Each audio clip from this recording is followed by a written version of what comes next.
उसमें भगवान बता रहे हैं कि परमेश्वर जो है ना तो किसी के पापों को ग्रहण करते हैं ना किसी के पुण्यों को, किंतु सारे जितने देहधारी जीव हैं उस अज्ञान के कारण मोहग्रस्त रहते हैं जो उनके वास्तविक ज्ञान को आच्छादित किया रहता है। इसके बाद भगवान बताते हैं अगले श्लोक में कि किंतु जब कोई उस ज्ञान से प्रबुद्ध हो जाता है जिससे अविद्या का विनाश होता है तो उसके ज्ञान से सब कुछ उसी तरह प्रकट हो जाता है जैसे दिन में सूर्य से सारी वस्तुएं प्रकाशित हो जाती हैं। उसके बाद बताते हैं भगवान कि जब मनुष्य की बुद्धि, मन, श्रद्धा तथा शरण सब कुछ भगवान में स्थिर हो जाते हैं तभी वह पूर्ण ज्ञान द्वारा समस्त कलमश से शुद्ध होता है और मुक्त के पक्ष पथ पर अग्रसर होता है। फिर हम लोगों ने एक इम्पोर्टेंट श्लोक पढ़ा था क्या, विद्या विनय संपन्न ब्राह्मण एक अभिहस्तनी सुनी च सुपाके च पंडिता समुदर्शना। मतलब जो व्यक्ति विनम्रता का भाव ग्रहण कर लेता है, जो साधु पुरुष होता है, वो अपने वास्तविक ज्ञान के कारण एक विद्वान तथा विनीत ब्राह्मण, एक गाय, हाथी, कुत्ता तथा चंडाल समान को समान दृष्टि संभाव से देखते हैं। और हम लोगों ने देखा था ऐसा कब हो सकता है पॉसिबल, जब हमारे अंदर ये ज्ञान हो जाए कि हम ये शरीर नहीं आत्मा है और सारे शरीरों जितने भी जीवात्मा हैं, जितने भी शरीर हैं, उनके अंदर परमात्मा का भाव हमको दिखने लगे कि इनके अंदर भी परमात्मा के दर्शन होने लगे, तब हम क्या होता है शरीर की दृष्टि का भेद खत्म कर देते हैं। फिर हम आत्मा की दृष्टि से सबको समान रूप से देखते हैं, चाहे वो हाथी के शरीर में हो, चाहे वो चंडाल के शरीर में हो, चाहे गाय हो, तो सभी जीवों के शरीर में भी हमको परमात्मा के दर्शन होने लगते हैं। तो ये इंपॉर्टेंट श्लोक था। इसके बाद हम लोगों ने पढ़ा कि भगवान बता रहे जिनके मन एकत्व तथा समता में स्थित हैं उन्होंने जन्म तथा मृत्यु के बंधनों को पहले से ही जीत लिया है। मतलब एकत्व और सम यानी सुख दुखों और विषम परिस्थितियों में यानी जीत हार सुख दुख, इसका जीवन पे आपके कोई प्रभाव ना पड़े, सब आप भगवान की इच्छा समझने लगो जिस दिन, उस दिन वो एकत्व भाव आ जाता है। तो उन्होंने क्या भगवान बता रहे मृत्यु के बंधनों को पहले ही जीत लिया है, वे ब्रह्म के समान निर्दोष है, सदा ब्रह्म में ही स्थित रहते हैं, यानी वो परमात्मा से तदात्कार हो जाते हैं। यानी परमात्मा और उसमें जीवात्मा में कोई भेद नहीं रहता क्योंकि वो अणुअंश है और भगवान क्या है विराट। तो इसलिए इसमें बता रहे हैं कि जो ये भाव जागृत कर लेता है एकता का, सम एक तत्व का। तो इसके बाद वाले श्लोक में भगवान बता रहे हैं ना जो तो प्रिय वस्तु पाकर हर्षित होता है ना अप्रिय को पाकर विचलित होता है। मतलब उसको जैसे हम लोगों ने देखा था ना कि हीरा दे दो या पत्थर दे दो साधु के लिए दोनों एक समान, उसको ना तो हीरा पाके बहुत खुशी हुई ना पत्थर दिया तो कोई दुख हुआ, है ना। राजा ने जब दिया था उसको एग्जाम्पल देखा था। तो वो लोग जो स्थिर बुद्धि हैं, जो मोह रहित हैं और भगवत विद्या को जानने वाले हैं, वे पहले से ही ब्रह्म में स्थित हैं। मतलब जो इस स्थिति तक पहुंच जाते हैं कि वो सभी चीजों को समान भाव से देखने लगते हैं, तो वो पहले से ही भगवान बता रहे ब्रह्म में स्थित हो जाते हैं। अब 21वां श्लोक कौन पढ़ेगा, 21 से आगे पढ़ेंगे हम लोग।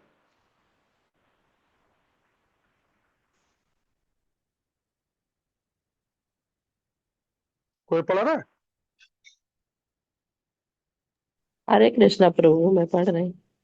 जी पढ़िए माता जी।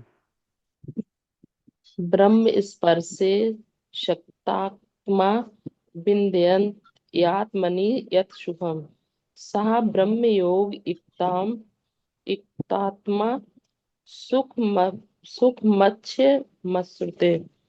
ऐसा ऐसा मुक्त पुरुष भौतिक इंद्रिय सुख की ओर आकृष्ट नहीं होता, अपितु सदैव अब समाधि में रहकर अपने अंतर में आनंद का अनुभव करता है। इस प्रकार स्वरूप सिद्ध व्यक्ति परम ब्रह्म में एकाग्र चित होने के कारण असीम सुख भोगता है। तात्पर्य कृष्ण भावनामृत के महान भक्त श्री रमनाचार्य ने कहा, यदि यदि वद मम चेता कृष्ण पादार विंदे नव नवर सदाम मन युद्धतम रंतुमाशी तत्वद वत ना, नारी संग में स्वर्य माने भवत मुख विकारा सुष्ट निष्ठीवनम च। जब से मैं श्री कृष्ण की दिव्य प्रेमा भक्ति में लगकर उनमें नित्य नवीन आनंद का अनुभव करने लगा हूँ, तब से जब भी काम सुख के बारे में सोचता हूँ तो इस विचार पर ही थूकता हूँ और मेरे होंठ अरुचि से सिमट जाते हैं। ब्रह्मयोगी अथवा कृष्ण भावना भावित व्यक्ति भगवान की प्रेमा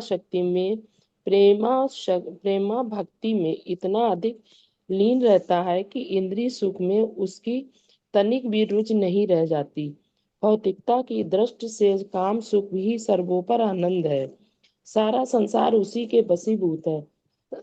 और भौतिकवादी लोग तो इस प्रोत्साहन के बिना कोई कार्य ही नहीं कर सकते।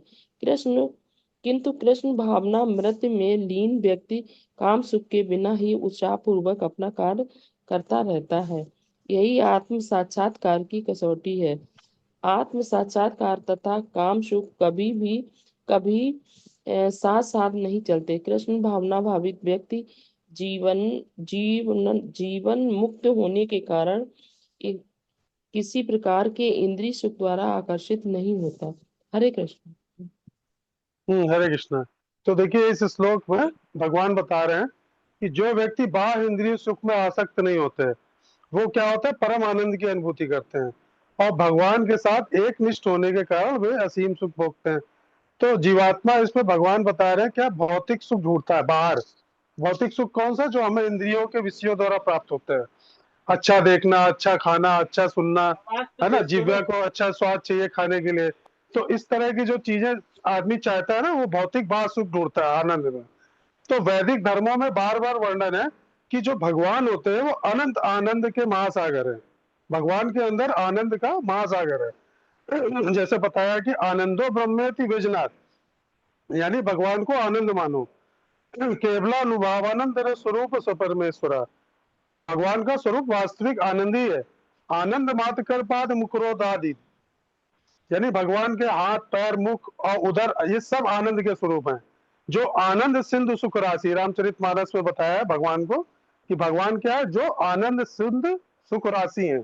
भगवान आनंद सुख के महासागर हैं।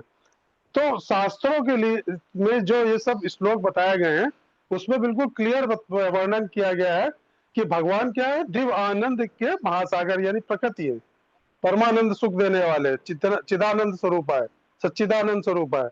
तो जो योगी जो अपने इंद्रिय मन बुद्धि ये क्या करते हैं, सबको भगवान में तल्लीन कर देते हैं, यानी भगवान के साथ में तदात्म कर देते हैं, उसको एकाग्रचित कर देते हैं। तो वो उनके भीतर अपने आप, यानी जब आपका कनेक्शन, आपका वायरलेस कनेक्शन जब भगवान से कनेक्ट हो जाता है तो ऑटोमेटिक सिग्नल आने लगते हैं। तो आपको वो जो भगवान अनुभूति कर रहे हैं आनंद की, वो उसकी अनुभूति आपको खुद होने लगती है। फिर आपको क्या है, भगवान आपको बाहर सुख नहीं ढूंढना पड़ेगा, यानी भौतिक जगत में फिर उस सुख की तलाश नहीं करनी पड़ेगी कि वो सुख हमको कहीं प्राप्त हो जाए। तो भगवान इस श्लोक में बता रहे हैं कि असली और कभी ना खत्म होने वाला सुख कहाँ मिलता है। हम सब समझते हैं कि हम बाहरी इंद्रियों से सुख प्राप्त कर लेते हैं, लेकिन वास्तविक जो सुख है वो हमको अपने अंतःकरण से प्राप्त होता है, और वो तब होगा जब हम भगवान के साथ में तदात्कार हो जाएंगे। तो एक जैसे कस्तूरी मृग होता है, तो क्या होता है, उसके नाभि में कस्तूरी होती है, उससे हर समय खुशबू आया करती है। तो वो क्या होती है, इतनी ज्यादा मनमोहक सुगंध होती है कि वो उसकी तलाश करता है कि ये सुगंध कहाँ से आ रही है, लेकिन उसको यही नहीं पता है कि उसके अंदर से आ रही है। वो बाहर जंगलों में, घास में, झाड़ियों में उसको जगह जगह ढूंढता है और थक के परेशान हो जाता है, बैठ जाता है, लेकिन वो उसको पता नहीं चलता कि सुगंध कहाँ से आ रही है।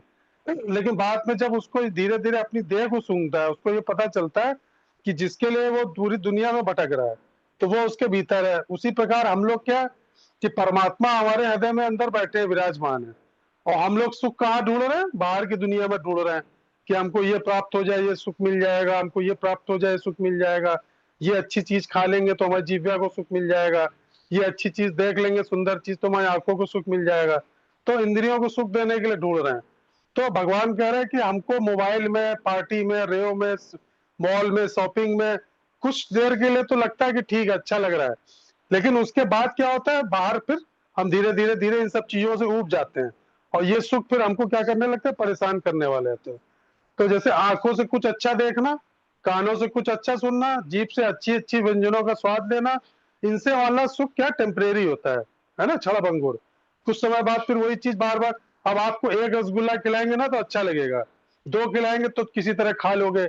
अब हम आपकी पूरी थाली में रसगुल्ले भर दें 20-25 और कहें यही खाओ, तो आपको पूरी जिंदगी में रसगुल्ले से घृणा हो जाएगी। फिर कहोगे यार रसगुल्ला तुमको इतना पसंद था, लेकिन उन्होंने इतना खिला दिया कि जिंदगी में हम रसगुल्ला नहीं खाएंगे। तो ये एक छोटा सा एग्जाम्पल है, कोई भी चीज जो आपको पसंद हो, हम रोज रात आपकी थाली में वही सब चीज रखने लगे, वही खिलाएं आपको हम कि नहीं यही खाना है तुमको, तुम्हें तो बहुत पसंद है, तो आपको जो चीज पसंद थी उसी से घड़ा हो जाएगी। तो ये जो आनंद होता है ना, क्षणिक होता है ना। तो आनंद की तलाश अगर हम क्षणिक करेंगे बाहर की दुनिया में, तो हमको नहीं प्राप्त होगी। वो यही बता रहे हैं कि भगवान का आनंद तुम्हारे अंदर है, परमानंद सच्चिदानंद तुम्हारे अंदर बैठे हैं, तुम ढूंढ रहे हो बाहर। तो तुम क्या करो, अपने मन को अभ्यास से परमात्मा में लगाओ, है ना। हरे कृष्ण महामंत्र करो, कीर्तन करो, है कृष्ण नाम में रुचि लेना शुरू करो, तो फिर आपका ये योग बन जाता है। जैसे भौतिक सुख क्या है, खत्म होते हैं तो उसके बाद दुख आ जाता है। एक एक साथ नहीं, सुख दुख कभी भी एक समान नहीं रहते हैं, सुख है तो फिर दुख भी आएगा। तो इसीलिए आंतरिक सुख क्या होता है, कभी कम नहीं होता, वह हमेशा जितना आप खोजोगे तो अंदर और जरा अपने आप को बढ़िया अच्छा महसूस होगा। तो भौतिक सुख खत्म होने पर दुख देता है, लेकिन आंतरिक सुख कभी कम नहीं होता और लगातार बढ़ता रहता है। तो भगवान यही कह रहे हैं कि बाहर की दुनिया जो मैंने रची है, तो ये क्या है, नश्वर है, शाश्वत नहीं है, नश्वर है। तो इसमें जो तुम सुख ढूंढ रहे हो, वो भी सुख भी तुम्हारा नश्वर है, वो भी खत्म हो जाएगा। तो इसलिए तुम परमात्मा से तदात्कार करो और मन अपना भगवान में लगाओ, तो तुम्हें सुख बाहर नहीं ढूंढना पड़ेगा। अगला श्लोक 22वां।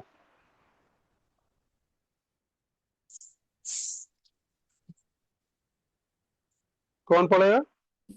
हरे कृष्णा। जी पढ़िए माता जी। ये ही संस स्पर्जा भोगा दुख योनय एव ते आधान बनता कौन्ते न तेषु रमते बुधा। बुद्धिमान मनुष्य दुख के कारणों में भाग नहीं लेता, जो कि भौतिक इंद्रियों के संसर्ग से उत्पन्न होते हैं। हे कुंती पुत्र, ऐसे भोगों का आदि तथा अंत होता है, अतः चतुर व्यक्ति उनमें आनंद नहीं लेता। तात्पर्य: भौतिक इंद्रिय सुख उन इंद्रियों के स्पर्श से उद्भूत है जो नाशवान है, क्योंकि शरीर स्वयं नाशवान है। मुक्तात्मा किसी नाशवान वस्तु में रुचि नहीं रखता।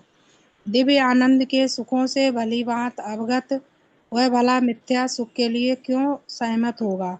पद्म पुराण में कहा गया है, रमन्ते योगने अनंते सत्यानंदे चिता मन इति राम पदे नासो परम ब्रह्मा दीयते। योगी जन परम सत्य में रमण करते हुए अनंत दिव्य सुख प्राप्त करते हैं, इसीलिए परम सत्य को भी राम कहा गया है। भागवत में 5.5.1 में कहा गया है कि नायम देहो दे भाजाम न लोके काष्ठान कामार नहर्ते भुजाम ए तपो दिव्यम पुत्र का एन सत्तम शुद्ध एद सादि ब्रह्म सौख्यम तदन बंतम। हे पुत्रों, इस मनुष्य योनि में इंद्रिय सुख के लिए अधिक श्रम करना व्यर्थ है। ऐसा सुख तो शूकरों को भी प्राप्त है। इसकी अपेक्षा तुम्हें इस जीवन में तप करना चाहिए, जिससे तुम्हारा जीवन पवित्र हो जाए और तुम असीम दिव्य सुख प्राप्त कर सको। अतः जो यथार्थ योगी सा दिव्य ज्ञानी है, वे इंद्रिय सुखों की ओर आकृष्ट नहीं होते, क्योंकि ये निरंतर भवरोग के कारण है। जो भौतिक सुख के प्रति जितना ही आसक्त होता है, उसे उतने ही अधिक भौतिक दुख मिलते हैं। हरे कृष्णा। हरे कृष्णा। तो कि इस श्लोक में भगवान क्या बता रहे हैं कि इंद्रिय विषयों के संपर्क से उत्पन्न होने वाले जो सुख होते हैं, यद्यपि सांसारिक लोगों को आनंद प्रदान करने वाले प्रतीत होते हैं, किंतु वे क्या है, वास्तव में दुखों के कारण है। हमको ऐसा प्रतीत हो सकता है कि ये हमको आनंद प्रदान करने वाला चीज है, लेकिन वो हकीकत में क्या, दुखों के कारण। तो भगवान करे, हे कुंती पुत्र, ऐसे सुखों का आदि और अंत है ना, इसलिए ज्ञानी पुरुष इसमें आनंद नहीं लेते। तो इसमें वही चीज आगे भगवान उसी श्लोक का पिछले वाले का डिटेल बता रहे हैं कि इंद्रियों का विषयों से संपर्क होने पे क्या होता है, सुख की अनुभूति होती है। और मन जो है वो क्या है, हमारा छठी इंद्रिय है ना। तो छठी इंद्री जो होती है वह सम्मान, प्रशंसा, सफलता, ये आदि में सुख का अनुभव करती है। तो शरीर और मन के इन सभी सुखों के भोग को क्या बोलते हैं, लौकिक सुख यानी भौतिक सुख के रूप में जाना जाता है। तो ऐसे संसारिक सुख जो होते हैं, किन कारणों से आत्मा को संतुष्ट नहीं कर सकते, वो 3 कारण बता रहे भगवान। पहला क्या होता है कारण, कि सांसारिक सुख जो बता रहे भगवान वो क्या है, सीमित होते हैं। सीमित होते हैं इसलिए इनमें स्वाभाविक रूप से अल्पता की प्रतीत बनी रहती है। तो कोई व्यक्ति क्या होता है, लखपति हो गया, ठीक है, उसमें प्रसन्न है, ठीक है, जब तक लखपति है तब तक वो प्रसन्न है। लेकिन जब उसको क्या है कि किसी करोड़पति को देख लेगा कि अरे हम तो यार 10 ही 15 लाख के आदमी है, ये देखो ये तो 1-1.5 करोड़ रुपए साल का टर्नओवर है इसका, तो उसको देख के फिर वो सोचने लगेगा कि हमें भी मेहनत करनी होगी, अब हमें भी 1.5 करोड़ रुपए सालाना कमाना है ना, तब मैं और सुखी हो जाऊंगा। तो इसके विपरीत क्या है, वो असंतुष्ट रहता है, लखपति होने के बाद भी संतुष्ट नहीं है, अब वो करोड़ों रुपए कमाने की सोच रहा है।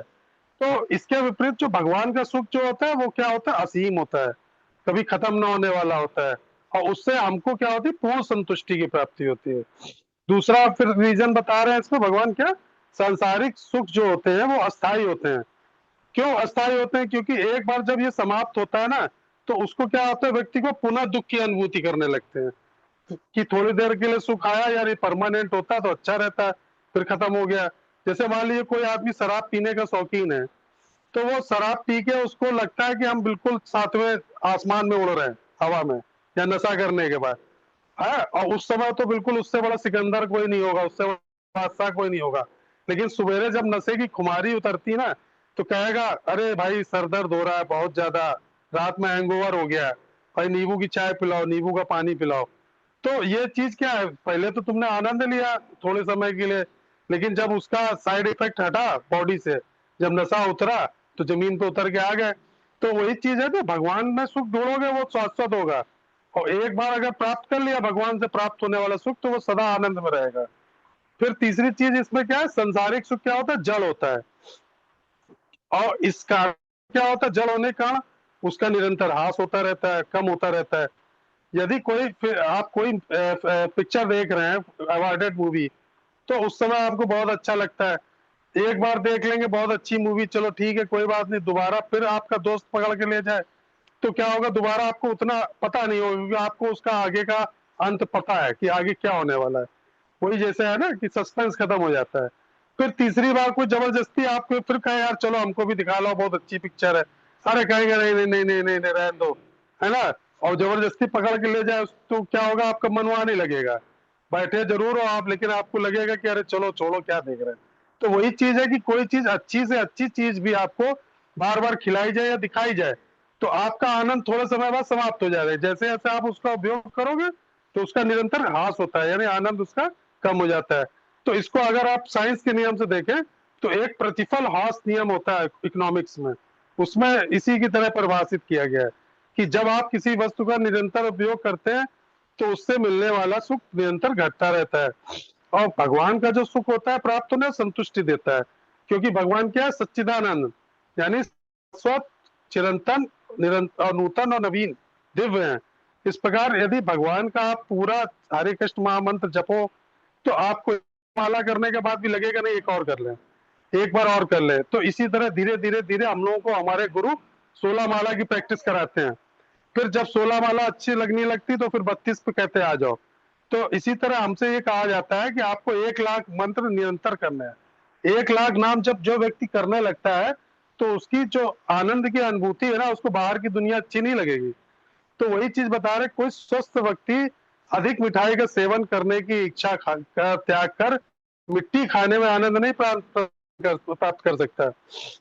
यानी समान रूप से परम आनंद की अनुभूति जो व्यक्ति प्राप्त कर ले, तो उसको भौतिक वस्तुओं से प्राप्त होने वाला आनंद क्या लगेगा, तुच्छ लगेगा, उसको उसमें मजा ही नहीं आएगा।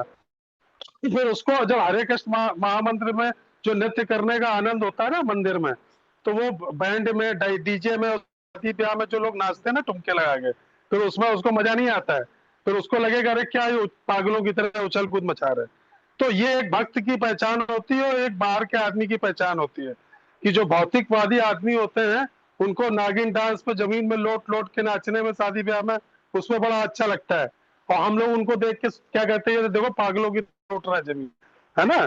तो वही चीज है कि जिस दिन ये ज्ञान प्राप्त हो जाता है, जब तक नहीं है तो उछलना कूदना डीजे में बैंड में बड़ा अच्छा लगेगा, लेकिन जब ये ज्ञान प्राप्त हो जाता है कि जो आनंद भगवान के सामने नाचने में आता है कीर्तन में, वो आनंद आपको असीम आनंद कहीं प्राप्त नहीं हो सकता। आप कभी अजमा के देख लीजिए। जो व्यक्ति आपकी बात पे विश्वास न करे, उससे कहिए आप संडे को मंदिर आओ और हमारे साथ कीर्तन में जरा नाचो, और आपको नाचने के बाद अगर आनंद ना आए, और अच्छे अच्छे बच्चे आते हैं हम लोगों के इस्कॉन में मंदिरों में, संडे को जब डांस होता है ना, तो आप देख कैसे उछल उछल के नाचते हैं, है ना। तो उनको जो आनंद वहां मिलता है तो वो बाहर जाना बंद कर देते हैं। फिर वो पार्टियों में, डांस पार्टियों में, डीजे में, मॉल में, फिर उन बच्चों को अच्छा नहीं लगता है। जब तक आप उस आनंद को लोगे नहीं तो आप बाहरी बातें क्या करते हो। उनको, हम लोगों को देख के लगता है ये लोग पागलों की तरह उछल रहे हैं, है ना। लेकिन वो जब उस आनंद को खुद प्राप्त कर लेते हैं, तब उनको समझ में आता है कि नहीं, वाकई में ये लोग जो आनंद ले रहे हैं वो बाहर की दुनिया में कहीं नहीं मिलता। तो भगवान यही बता रहे हैं कि इंद्रियों और विषयों के सहयोग से जो पैदा होने वाला सुख है ना, वो निश्चित रूप से आपको दुख का कारण देगा एक दिन, और इसकी शुरुआत है और एक इसका अंत है। लेकिन बुद्धिमान व्यक्ति जो होते हैं ना, जो भक्त होते हैं, वो इन चक्करों में नहीं पड़ते हैं। जैसे तालाब में कोई मछली तैर रही है और पानी में एक बहुत ही स्वादिष्ट और चमकीला मांस का टुकड़ा डाल दिया जाए, तैर रहा है उसके पास को, तो मछली को लगेगा अरे ये कितना बढ़िया, देखो मेरे पास में खाना चल के आ गया। और जैसे ही उसने टुकड़े को मुंह में लिया, उस एक सेकंड के लिए तो बहुत अच्छा स्वाद आया, लेकिन उसको ये नहीं पता था कि उस मांस के टुकड़े के पीछे लोहे का कांटा छुपा है, जो एक शिकारी ने उसको पकड़ने के लिए डाल रखा है। और जैसे ही उसने उसको खाया, कांटा उसके गले में फंसा और शिकारी ने उसको बाहर खींच लिया और उसकी मृत्यु आ गई। वही चीज है कि ये संसार जो है ना, वो माया हम लोगों को लुभाने के लिए तरह तरह के प्रलोभन डाल रखी है, कि तुम इसमें मस्त रहो, खाओ पियो, और भगवान की तरफ ध्यान ना दो। भगवान को तुम्हारी जरूरत नहीं है, तुमको जरूरत है भगवान की, भगवान को नहीं जरूरत है तुम्हारी कि तुम आओ, है ना। तो हमको अगर परमानेंट आनंद प्राप्त करना है तो किसको पकड़ना है? कृष्ण को पकड़ना है, ठाकुर जी को पकड़ना है। कि बहुत ज्यादा संसार के भोग, ज्यादा खा लिया, ज्यादा वासना, अहंकार, नशा, ये सब उस मछली के टुकड़े को, मांस को टुकड़े की तरह हमको दिखाई देते हैं। उसके अंदर ये नहीं दिख रहा कि कांटा छुपा है, कि अगर हम इसके पीछे भागेंगे तो हमको कोई मछुआरा या कोई व्यक्ति पकड़ लेगा और फिर हमारा समय समाप्त हो जाएगा। तो जो सुख किसी चीज के मिलने से शुरू होता है, वो उस चीज के छीनने पे खत्म भी हो जाता है। जैसे शुरू में आप नई कार लाए तो बहुत अच्छा आपको लगता है, या 2-4 साल चला ली तो आपका मन उब जाएगा। या मान लीजिए उसी कार का आपको जो बहुत पसंद है एक्सीडेंट हो जाए और उसकी डेंटिंग पेंटिंग बिगड़ जाए, तो आप उसको लेके क्या होगा, दुख में बैठ जाओगे कि अरे मेरी गाड़ी इतनी थी और टूट टाट गई है। तो बुद्धिमान व्यक्ति की पहचान क्या है? कि विवेकमान व्यक्ति वह है वो जो देख सकता है कि क्षणिक सुख की कीमत क्या है। वो जानता है कि इंद्रियों का सुख केवल थोड़े समय के लिए खुजली करने जैसा होता है, कि जब खुजली होती है खुजलाने समय अच्छा लगता है, लेकिन जब खुजलाना बंद करो ना, तो फिर क्या होता है, उस जगह पे लाल हो जाएगा, जलन होने लगेगी, स्किन छिल जाएगी। तो बाद में जो जलन पैदा करता है उसी तरह खुजली की तरह ये सुख होता है। तो भगवान कह रहे हैं टेम्परेरी सुख छोड़ दो, परमानेंट की ओर आओ, है ना। बाहरी भोगों में मत फंस। आज तुमको ये शहद लग रहे हैं, लेकिन ये तुमको शहद कल जहर की तरह लगेगा। और वो जो भक्त होते हैं वो इन सब चीजों के माया के झांसे में नहीं आते। हरे कृष्णा। अगला हरे हरे कृष्णा प्रभु जी। कृष्ण। 23वां। शक्नोति है या सोढुम् प्राक् शरीर विमोचनात् काम क्रोध उद्भवम् वेगम सा युक्ता सा सुखी नरा।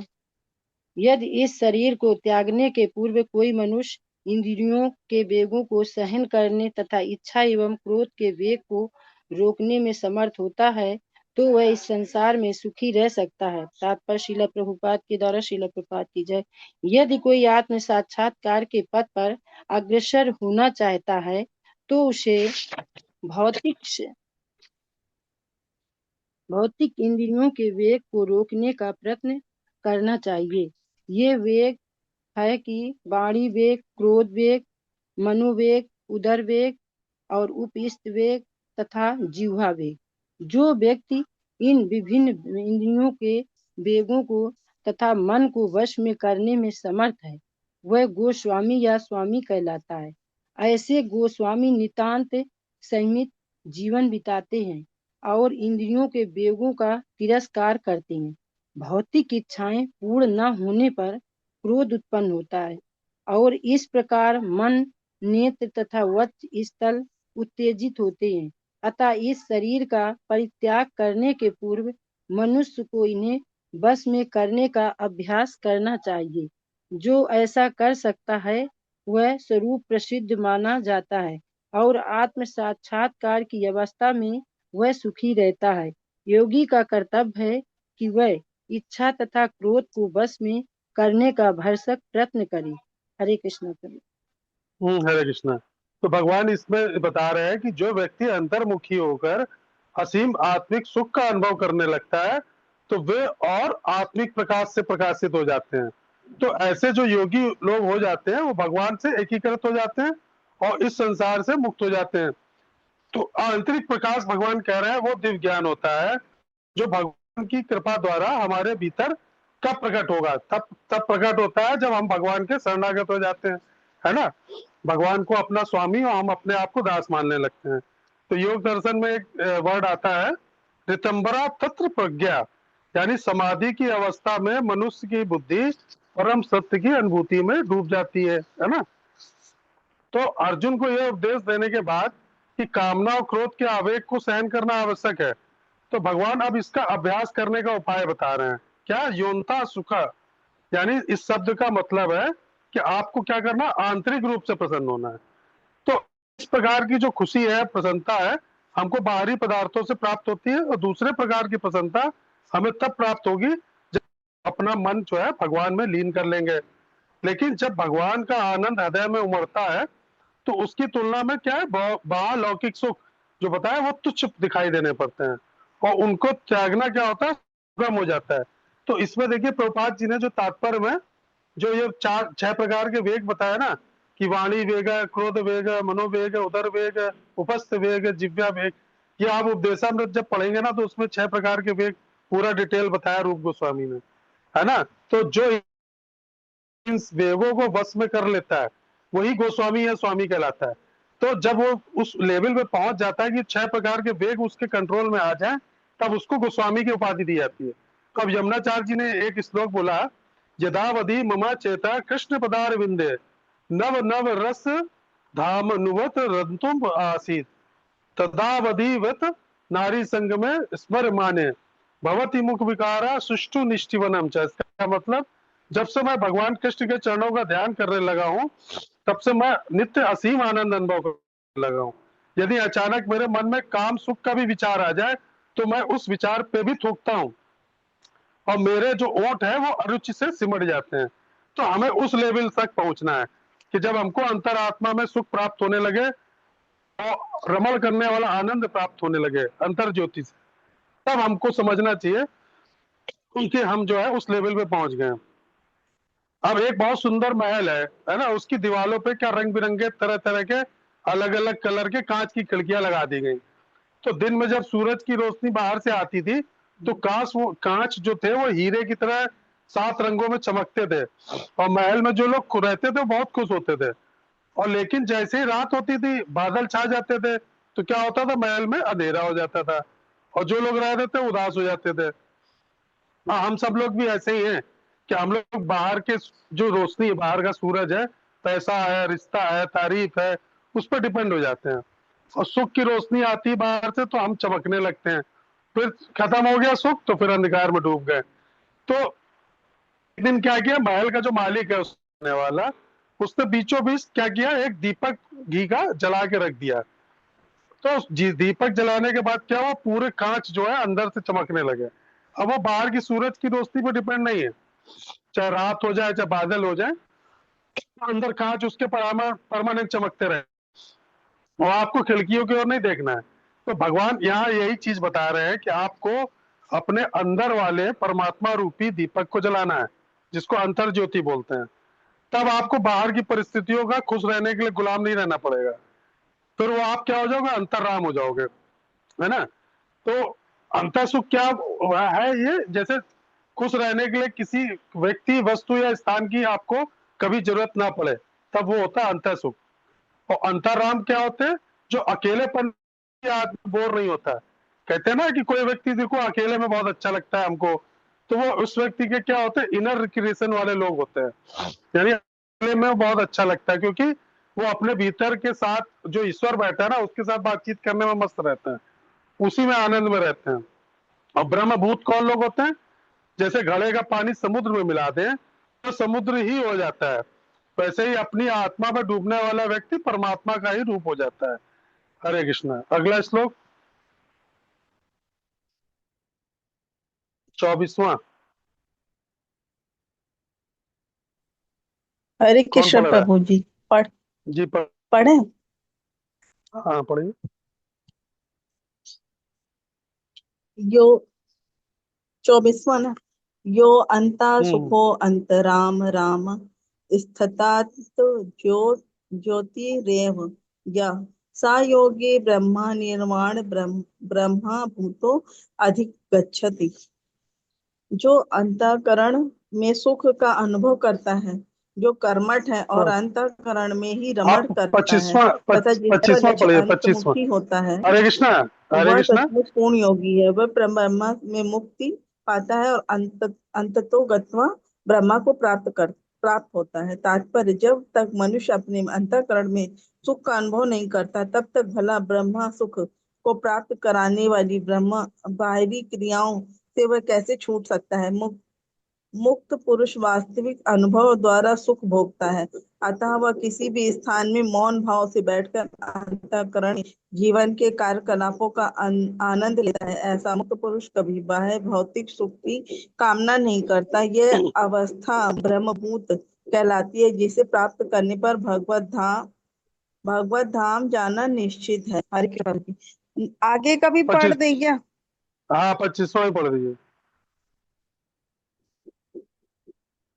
लबंते हेलो। ब्रह्म हरे निर्वाण। कृष्ण प्रभु जी। हाँ, लबंते ब्रह्म निर्वाण मृष्या वाला भी पढ़ दीजिए।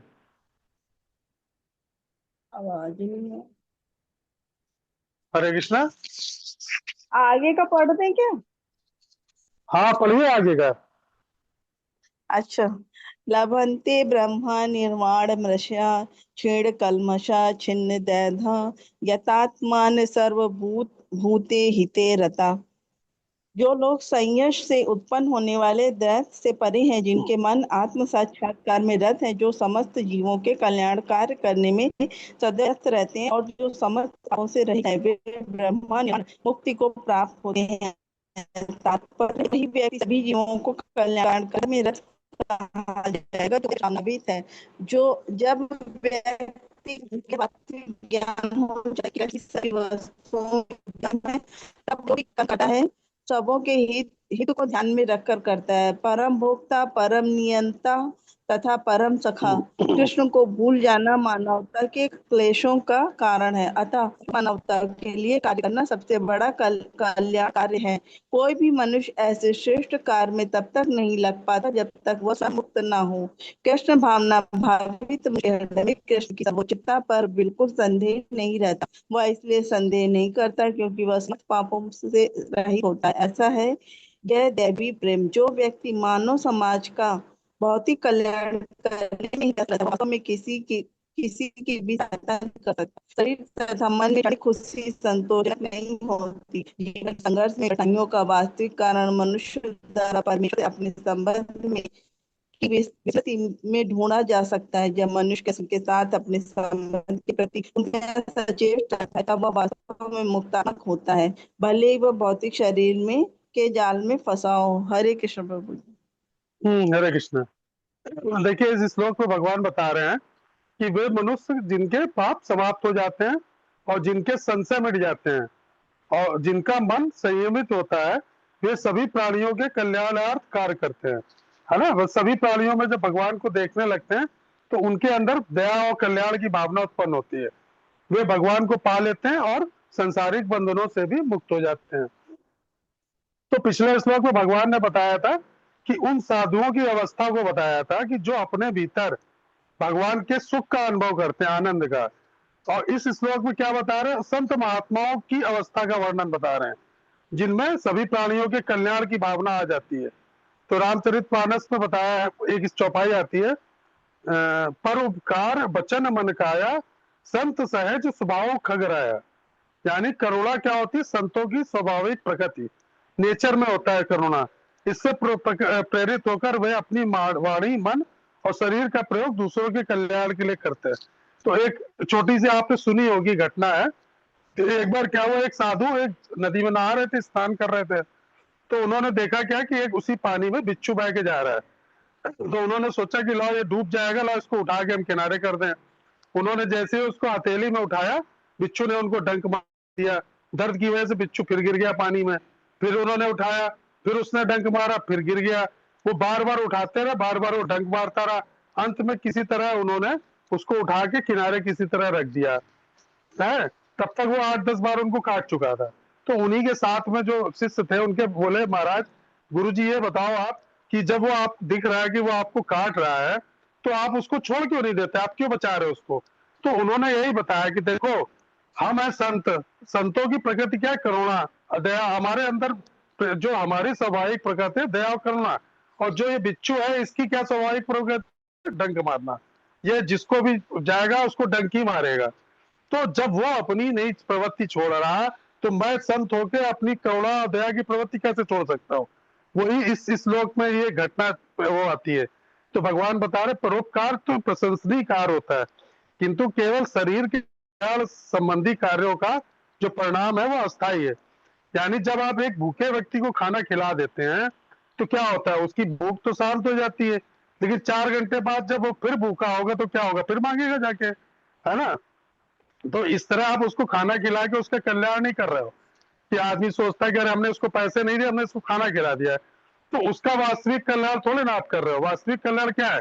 जब उसके आत्मिक कल्याण हो पाए, यानी उसके लौकिक कष्ट की वजह से वो इस भिखारी के शरीर में है, जब आप उसको दूर कर सकते हो तब आप उसका परोपकार कर सकते हो। तो भगवत चेतना को पुनर्जीवित करने का प्रयास करना है हमको, लौकिक कष्टों के मूल में पहुंच के, जिसकी वजह से हमको ये कष्ट प्राप्त हो रहे हैं। इसलिए इसलिए क्या होता है? परम कल्याण का कार्य क्या है? मनुष्य की चेतना को भगवत चेतना के साथ जोड़ने में सहायता करना। यानी अगर हम किसी का भला करना चाहते हैं ना, तो हमको उसको कोशिश करना चाहिए इसको भक्त बनाना है। ठीक है, उसको जो कोशिश करे एक माला करवाने की, या किसी तरह उसके मुंह से हरे कृष्ण महामंत्र निकले, चाहे वो किसी भी तरह से निकले, है ना? तो ये जब हम कर पाएंगे, तब हम उसका वास्तविक रूप से परोपकार कर पाएंगे। खाली आप पैसे देके और दान देके सोचो आप किसी का परोपकार कर रहे हो, तो वो आपके दिए हुए भोजन को खाने के बाद और आपके दिए हुए धन को यूज करने के बाद उसका कोई भला नहीं होने वाला। ये हमारी गलतफहमी है। तो अगर हम उसको शुद्ध चेतना में अपने से लीन करवाते हैं, किसी तरह से उसके मुंह से भगवान का नाम निकलवाते हैं, तो भगवान हमसे बहुत प्रसन्न होते हैं और हमारे ऊपर भगवान की कृपा प्राप्त होती है। तो वो हमको इस मार्ग की प्रशस्त करने के लिए और अधिक ज्यादा प्रेरणा देते हैं। ये तुम अगर एक भक्त बनाते हो तो ठाकुर जी तुमसे बहुत प्रसन्न होते हैं। तो हमें क्या करना? मन को पूर्णतः शुद्ध कर भगवान के पूर्ण शरणागत होना है, और भगवान के आदेशानुसार क्या करना है? व्यक्तियों को आध्यात्मिक क्षेत्र में प्रवेश कराना है लोगों को। तो तब हम भगवान के दिव्य कृपा प्राप्त होकर और दिव्य लोक को प्राप्त कर पाएंगे। और इसमें और एक एग्जाम्पल देखते हैं कि हाँ, जैसे इसमें वर्ड दिया क्षीण कल्मषा, तो इसका मतलब होता है जिनके मन का मैल यानी क्रोध, लोभ, स्वार्थ पूरी तरह खत्म हो गया है। और छिन्न द्वैधा कौन होते हैं? जिनका ये संशय खत्म हो जाए कि मैं अलग हूं और दुनिया अलग।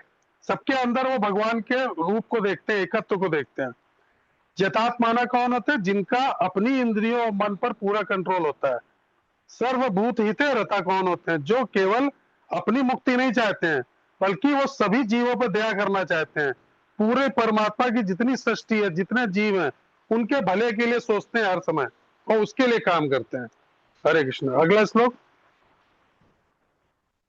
27-28 एक साथ पढ़ लीजिए, 29 तक है, ये चैप्टर खत्म हो जाएगा।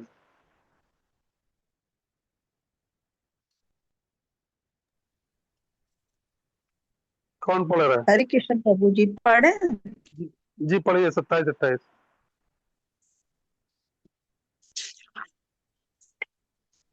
स्पर्शात स्पर्शन स्पर्शांत कृत्वा बहि ब्रह्मा अच्युतैव वान्तरे भ्रुवः प्राणपानो समो कृत्वा नासाभ्यन्तरचारिणौ ज्योतीन्द्रिय यमनो बुद्धि बुद्धिर्म निर्मोक्ष परायणा विगतेच्छा भय क्रोधो या सदा मुक्त एव सा। समस्त इंद्रिय विचार करके दृष्टि को भावों के मध्य में केंद्रित करके प्राण तथा अपान वायु को नथुनों के भीतर रोककर और इस तरह मन इंद्रियों तथा बुद्धि को वश में करके जो मोक्ष को लक्ष्य बनाता है, वह योगी इच्छा भय तथा क्रोध से रहित हो जाता है। जो निरंतर इस अवस्था में रहता है वह अवश्य मुक्त है। तात्पर्य यह है कि कृष्ण भावनामृत में रत होने पर मनुष्य तुरंत ही अपने आध्यात्मिक स्वरूप को जान लेता है, जिसके पश्चात भक्ति के द्वारा वह परमेश्वर को समझता है। जब मनुष्य भक्ति करता है तो वह दिव्य स्थिति को प्राप्त होता है और अपने कर्म क्षेत्र में भगवान की उपस्थिति का अनुभव करने योग्य हो जाता है। यह विशेष स्थिति मुक्ति कहलाती है। मुख्य उपर्युक्त सिद्धांतों का प्रतिपादन करके श्री भगवान अर्जुन को यह शिक्षा देते हैं कि मनुष्य किस प्रकार अष्टांग योग का अभ्यास करके इस स्थिति को प्राप्त होता है। यह अष्टांग योग 8 विधियों आसन, प्राणायाम, प्रत्यासन, धारण, ध्यान तथा समाधि में विभाजित है। छठे अध्याय में योग के विषय में विस्तृत व्याख्या की गई है। 5वें अध्याय में के अंत में तो इसका प्रारंभिक विवेचन ही दिया गया। योग में प्रत्याहार विधि में शब्द, स्पर्श, रूप, स्वाद तथा गंध का निराकरण करना होता है और तब दृष्टि को दोनों भावों के बीच लाकर अर्ध खुली पलकों से उसे नासाग्र पर केंद्रित करना पड़ता है। आंखों को पूरी तरह बंद करने से कोई लाभ नहीं होता, क्योंकि तब सो जाने की संभावना रहती है। ना ही आंखों को पूरा खुला रखने से कोई लाभ है, क्योंकि तब तो ये विषयों द्वारा आकृष्ट होने का भय बना रहता है। नथुनों के भीतर श्वास की गति को रोकने के लिए प्राण तथा अपान वायु को सम किया जाता है। ऐसे योगाभ्यास से मनुष्य अपनी इंद्रियों के ऊपर नियंत्रण प्राप्त करता है, बाह्य इंद्रिय विषयों से दूर रहता है और अपनी मुक्ति की तैयारी करता है। इस योग विधि से मनुष्य समस्त प्रकार के भय तथा क्रोध से रहित हो जाता है और परमात्मा की उपस्थिति का अनुभव करता है। दूसरे शब्दों में कृष्ण भावनामृत योग के सिद्धांतों को संपन्न करने की सरलता विधि है। अगले अध्याय में इसकी विस्तार से व्याख्या होगी। किंतु कृष्ण भावना भावित व्यक्ति सदैव भक्ति में लीन रहता है, जिससे उसकी इंद्रियों के अन्यंत्र प्रवृत्त होने का भय नहीं रह जाता। अष्टांग योग की अपेक्षा इंद्रियों को वश में करने की यह अधिक उत्तम विधि है। हरे कृष्ण प्रभु जी। 29 हरे में पढ़ना कृष्ण। है नहीं, वो लास्ट में, अभी एक श्लोक अभी और, ठीक है। जी। तो इसमें ठीक। इस श्लोक में ये बता रहे हैं कि जो समस्त बात सुख के विषयों का विचार ना कर अपनी दृष्टि को भावों के बीच में स्थित कर, यानी ध्यान बुद्धि में नासिका में विचरने वाली भीतरी और बाहरी श्वासों के प्रभाव को सम करते हुए इंद्रिय, मन और बुद्धि को संयमित करके जो ज्ञानी कामनाओं और भय को त्याग देता है वह सदा के लिए मुक्त हो जाता है। तो इसमें भगवान क्या कह रहे हैं, वैरागी लोगों के बारे में बता रहे हैं कि जो वैरागी लोग होते हैं उनकी रुचि क्या होती है, अष्टांग योग में और हठ योग में। तो अष्टांग योग जैसे इसमें बताया ना, यम, नियम, आसन, प्राणायाम, प्रत्याहार, धारणा, ध्यान तथा समाधि, ये इसके स्टेजेस होती हैं, है ना। तो इसका आगे भगवान ने बताया कि इसमें आगे आगे इसके ऊपर पूरा चर्चा होगी कि योग क्या होता है। तो हठ योग क्या होता है कि मतलब जैसे एक पैर पर खड़े होकर साधना कर रहे हैं और किसी ने मौन व्रत ले रखा है, कोई कहता है मैं लिख के बताऊंगा, कुछ नहीं बोलूंगा मुंह से। तो ये अलग अलग तरीके से लोग अपने शरीर को कष्ट देके ये हठ योग होते हैं, हठ योगी होते हैं। तो उनकी विरक्ति क्या होती है, उनके भक्ति के मार्ग से उदासीन रखती है। तो आप भक्ति तो कर रहे हो, भक्ति नहीं कर रहे हो, आप क्या कर रहे हो, अपने शरीर को कष्ट देके और योग के माध्यम से सिद्ध करना चाहते हो अपनी इंद्रियों को। तो और हम लोग क्या करते हैं भक्ति मार्ग में, भगवान का नाम, रूप, लीला, धाम, इसमें जब तक इनका स्मरण नहीं करेंगे तब तक आपको भगवान के प्रति प्रेम नहीं उत्पन्न हो सकता है। तो भगवान यहाँ तपस्वी द्वारा जो मार्ग अपनाए जाते हैं ना, उसके बारे में बता रहे हैं। भगवान बता रहे हैं जो योगी तपस्वी लोग होते हैं वो क्या करते हैं, अपनी श्वास को नियंत्रित करते हैं, प्राणायाम, है ना, और क्या क्या कपाल भारती, तरह तरह की क्रियाएं करते हैं, किसियों का चिंतन प्रयास करते हैं कि इसके माध्यम से बंद हो जाए। दृष्टि को भावों के मध्य में केंद्रित करेंगे, ध्यान, धारणा, समाधि की प्रैक्टिस करेंगे। तो नेत्रों को पूरी तरह बंद कर जाए तो आपको क्या होगा, नींद आ जाएगी। आप कोशिश करके देखो कभी, ध्यान, धारणा, समाधि की कोशिश प्रैक्टिस करना है तो आपको नींद आने लगेगी। और आंखों को खुला रखोगे ना तो क्या होगा, तुम्हारी आंखें आसपास की चीजों को देख के तुम्हारा मन विचारों को लेके भागेगा घोड़े की तरह। तो इन दोषों से बचने के लिए क्या करते हैं योगी लोग, अधकुली आंखों से आधी खोल के आधी बंद करके और नासिका के अग्र भाग पे भगवान बता रहे केंद्रित करते हैं और अपने प्राणों को अपान क्रिया, अपान है ना, सोपान अपान, तो इस तरह की जो क्रियाएं होती हैं उनके साथ में प्रैक्टिस करते हैं ताकि ये सदा समाधि की अवस्था प्राप्त हो जाए। तो इस प्रकार की जो क्रियाएं होती है ना, इंद्रिया, मन और बुद्धि, इसको नियंत्रण करने के लिए ये लोग प्रैक्टिस करते हैं, प्रयास करते हैं। तो ये योगी लोग जो होते हैं ना, इनका एकमात्र लक्ष्य क्या होता है, माया के बंधनों से मुक्त पाना। तो इनको आत्मज्ञान तो प्राप्त हो जाता है, लेकिन उनको भक्ति नहीं प्राप्त होती है, ब्रह्म ज्ञान नहीं प्राप्त होता है। और तपस्या का मार्ग भी भगवान की भक्ति के द्वारा ही पूर्ण होता है। अगर आप भक्त नहीं बन पाए तो इन सब करने से कोई फायदा नहीं है कि आप ये करो, प्राणायाम करो, ये करो, हठ योग करो। तो भगवान यही इसमें तात्पर्य, प्रभुपाद जी भी यही कह रहे हैं कि आप अगर कृष्ण भावना भावित हो जाते हैं ना, तो आप सारे योग अपने आप सिद्ध हो जाएंगे आपके। आपका मन भी लगने लगेगा जप करने में, और मन भागेगा भी नहीं, और इंद्रिया तो अपने आप कंट्रोल हो ही जाएंगी। उसके लिए आपको दुनिया भर की प्रैक्टिस करने की जरूरत नहीं है ना, बाहरी विषयों को त्यागने के लिए।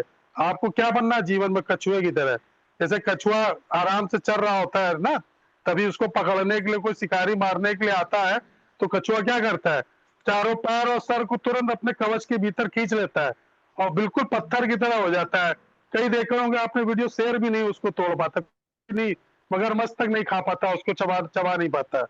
तो कोई नहीं उसको खत्म कर सकता, चाहे आप लाख इतना हिला लो, उसको कुछ कर लो, उसका कवच नहीं तोड़ पाओगे और हार के चले जाओगे। और लास्ट में जब कछुआ देखता खतरा चला गया, तब धीरे से सर निकालेगा, पैर निकालेगा, भाग जाएगा। तो भगवान यही बता रहे कि तुमको क्या करना है, कछुए की तरह, यानी संसार की इच्छाएं, लालच, ये सब जो तुम्हें माया आती है ना, शिकारी बन के आपको परेशान करना है, तो आपको क्या करना है, अपनी इंद्रियों को समेट लेने अंदर, है ना, और अपने ध्यान को सीधे भगवान की तरफ केंद्रित कर लो। तो इस पे बता रहे बही भगवान किसको कहते हैं, बाहर को बाहर रखना। यानी घर की चिंता है तो घर पे छोड़ के आओ, दफ्तर की चिंता, दफ्तर की टेंशन, दफ्तर का काम दफ्तर में छोड़ के आओ, घर में आओ तो घर की बात, वहां दफ्तर में रहो तो दफ्तर की बात, है ना। और ध्यान में बैठो तो इन दोनों को उठा के किनारे कर दो। ये नहीं कि महामंत्र कर रहा है, ऑफिस का वो काम लेके बैठे मोबाइल पे है, हरे कृष्ण महामंत्र भी कर रहा है और साथ में घर की चर्चा भी कर रहा है, प्रपंच भी चल रहा है, तो ये सब चलेगा। अगर भगवान का ध्यान करना है तो सब चीजों को किनारे कर दो और सिर्फ भगवान का ध्यान, उसके अलावा कोई प्रजल्प नहीं किसी तरह का, इधर व्यर्थ की चर्चा नहीं, इधर उधर की। तो इसीलिए कहते हैं ना कि बाहर की चीज को बाहर रखो, घर की चीज को घर में, और मन के दरवाजे बंद कर लो। तो आंखों को पूरी तरह बंद करना, ना खोलना, गहरी सांस लेना, ये मन को क्या करता है, एकाग्र कर देता है। फिर इसमें बोला विगतते इच्छा भय क्रोधो, मतलब जिसकी इच्छाएं मर गई हैं, जिसका डर खत्म हो गया, मोक्ष के लिए क्या है, मरने का इंतजार नहीं होता पड़ता कि मरेंगे तो मोक्ष प्राप्त होगा। ऐसे लोग लोग क्या होते हैं, ऑलवेज फ्री। भगवान बता रहे सदा मुक्त हो जाओगे तुम। आखिरी श्लोक और लेंगे, बस चैप्टर समाप्त है। बहुत इंपॉर्टेंट श्लोक है, इसको हम पढ़ेंगे, रुकिए। भोक्ताराम यत्तत्साम सर्वलोक महेश्वरम सुदा सर्वभूतानां ज्ञात्वा मां शांतम रक्षति। तो भगवान इस श्लोक को बता रहे कि मुझे समस्त यज्ञों, तपस्याओं का परम भोक्ता, समस्त लोकों तथा देवताओं का परमेश्वर एवं समस्त जीवों का उपकारी एवं हितैषी जानकर मेरे भावना अमृत से पूर्ण पुरुष क्या होता है, भौतिक दुखों से शांति लाभ करता है। तात्पर्य कोई पढ़ेगा, इसका हम शॉर्ट में बता दे, तात्पर्य इसका बहुत बड़ा है, फिर टाइम हो जाएगा, तो हम इसको शॉर्ट में लेते हैं। भगवान इस श्लोक पे ये बोल रहे हैं कि जो भक्त होते हैं मुझे समस्त यज्ञों, समस्त प्रकार की तपस्याओं का भोक्ता और समस्त लोकों का स्वामी, सभी प्राणियों का सच्चा हितैषी जो समझ लेते हैं, वो क्या होता है, वो व्यक्ति परम शांति, भौतिक दुखों से लाभ प्राप्त करता है। मतलब ये पूरे चैप्टर का भगवान ने आखिरी श्लोक में कंक्लूजन दे दिया, सब कुछ बता दिया कि किस तरह से तुम क्या कर सकते हो। लेकिन जो कृष्ण भावना भावित कर्म करते हैं उसका अंत में कंक्लूजन ये है कि तुम्हें क्या करना है, भगवान जो जितने भी यज्ञ हैं, जितनी भी तपस्याएं हैं, भोक्ता केवल कौन है, भगवान। समस्त लोग, सारे देवताओं, सबके परमेश्वर कौन है, भगवान कृष्ण। समस्त जीवों के उपकारी कौन, भगवान कृष्ण। उनके हितैषी कौन, भगवान कृष्ण। तो जब ये भावना हमारे अंदर आ जाएगी ना, तो हमें किसी प्रकार का दुख सुख से कोई फर्क नहीं पड़ेगा। तो भगवान पिछले श्लोकों में बता रहे साधना पद्धति का उल्लेख, आत्मज्ञान के लिए प्रवृत्ति करने वाली, किंतु ब्रह्म ज्ञान प्राप्त करने के लिए भगवान की कृपा का होना बहुत जरूरी है। वो कैसे मिलेगी? भक्ति के द्वारा। सर्वलोक महेश्वरम मतलब समस्त संसार के जो परम स्वामी भगवान है, सोदम सर्वभूता नाम का मतलब समस्त प्राणियों के हित रखने वाले, उनके लिए उपकार करने वाले, चाहे चींटी से लेके हाथी तक हो, सबकी चिंता है भगवान को, सबके लिए खाने की व्यवस्था कर रखी है, चाहे वो एक दाना खाए चाहे वो एक मन खाए, हाथी चाहे मन भर खाए चाहे चींटी एक दाना खाए, सबके लिए रोटी की व्यवस्था ठाकुर जी ने कर रखी है। तो भगवान यहाँ पे इस बात पे जोर दे रहे क्या कि तपस्या का जो मार्ग है उसका आखिरी कंक्लूजन समापन क्या है? भगवान की शरणागति। एक चौपाई है, हरि का वियोगी जीव गोविंद राधे, साचो योग सोई जो हरि से मिला दे। तो आत्मा सदा से भगवान से विमुख है। सच्चा योग क्या है? जो आत्मा को भगवान से जोड़ दे। कोई योग पद्धति भक्ति मार्ग का अनुसरण किए बिना पूर्ण हो ही नहीं सकती। तो भगवान ने आध्यात्मिक अभ्यास के लिए इसको सभी मार्ग शामिल कर लिए और उपयुक्त बताया सबको। तो भगवान ने इसके आगे वाले श्लोकों में, अगला अध्याय जो आ रहा है इसमें 6.46, 47, 8वें अध्याय, 11वें अध्याय, 18वें अध्याय में सब जगह इन सब चीजों का वर्णन मिलेगा हम लोगों को। तो जैसे एक छोटा बच्चा है, भीड़ भाड़ वाले मेले में खो जाए, रो रहा है, डरा है, परेशान है और हर अजनबी को शक की निगाह से देख रहा है, उसको लग रहा है कि ये सब हमको नुकसान पहुंचाएंगे, बहुत ज्यादा आसान है। तो अचानक दूर से उसको भीड़ में अपने पिता का चेहरा दिखाई दे जाए तो पापा पापा चिल्लाता हुआ जाएगा, उनकी गोद में चढ़ जाएगा। देखिए मेला वही है, भीड़ भी उतने ही है, लोग भी वही है, लेकिन अब बच्चा क्यों मुस्कुरा रहा है? क्योंकि उसको ये बात समझ में आ गई कि ये मेरे पिता हैं, ये मेरी रक्षा करेंगे। तो भोक्ता वो है जिसके पास जो भी खेलने की चीज है, मिठाई है, सब पिता के द्वारा दी हुई। महेश्वरम उसको ये ज्ञान हो कि मेरे पिता बहुत शक्तिशाली हैं, वो मुझे भीड़ से बचा लेंगे। सोदम सर्वभूता नाम मतलब वो मेरे सच्चा मित्र वो है जो बिना किसी स्वार्थ के आपका भला चाहता हो। तो भगवान क्या कह रहे हैं इसमें कि मैं ही तुम्हारा सच्चा मित्र हूँ, तुम मुझ पे भरोसा रखो। तुम इस ब्रह्मांड में किसी अराजकता से नहीं चल रहा है, ये महान शक्ति के नियंत्रण से चल रहा है, मैं ही चला रहा हूँ उसको। तुम क्यों डरते हो? है तुम जो कोई सेवा या दान करते हो उसका फल, असली फल प्राप्त होता है ना, तो तुम उसका फल जो है मुझे अर्पित कर दो, तो तुम्हारे कर्तापन का बोझ खत्म हो जाएगा ना। मैं किस बात का घमंड की मैं करता हूँ? तो तुम्हें सिर्फ क्या करना है, अपने पिता समझ के भगवान की गोद में चढ़ जाओ, तो इस आध्यात्मिक भौतिक जगत से भगवान तुमको बचा लेंगे। यानी कौन? माया से। और माया से कोई बचाने के लिए सक्षम नहीं है। जब आप भगवान को अपना पिता समझोगे ना कि हम उनके दास हैं, वो हमारे स्वामी है, तो फिर वही आपको माया से बचा सकते हैं, क्योंकि माया उनकी सेवा में रहती है ना। आप बल्कि आप प्राणायाम या प्रत्याहार करके और आसन प्राणायाम ध्यान समाधि, इससे आप भगवान को प्राप्त नहीं कर पाओगे। कैसे प्राप्त कर पाओगे? केवल हरि नाम, हरि नाम, हरि नाम, हरि नाम केवलम, कलो नास्ते नास्ते हो गरिदंतता। इस कलयुग में केवल हरि का नाम, हरि का नाम, हरि का नाम, वही आपको इन सब कष्टों से मुक्ति दिला सकता है। इसके अलावा और इसका कोई भी कलयुग में दूसरा अन्य रास्ता नहीं है, अन्य रास्ता नहीं है। तो हरे कृष्ण महामंत्र करिए, सदैव खुश रहिए, है ना। तो ये सबसे निवेदन है। ये वाला अध्याय तो खत्म हो गया, अगला ध्यान योग शुरू होगा। तो जो चैप्टर अभी पढ़ाया है हमने इसको, और तीसरा चैप्टर, इसको एक बार रिवाइज कर लीजिएगा, क्योंकि फिर अगले फ्राइडे को इसका टेस्ट लिया जाएगा तीसरे चैप्टर का। और कोई प्रश्न है आज के लिए किसी का, कि समाप्त करें?